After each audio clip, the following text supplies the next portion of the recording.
चलिए फ्रेंड्स, जानते हैं यासरा नाम के मायने उर्दू और अंग्रेज़ी में। Hi friends, welcome in online infotech. I hope you are fine. Let's start the video.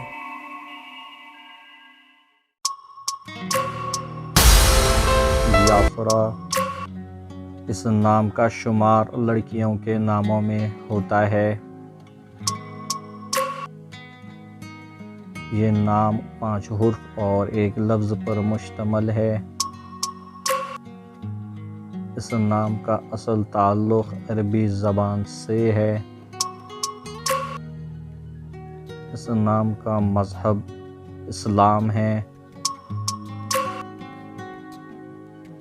इस नाम का खुशकिस्मती नंबर 6 है। इस नाम के मायने हैं उर्दू में रईस औरत, English meaning is rich women.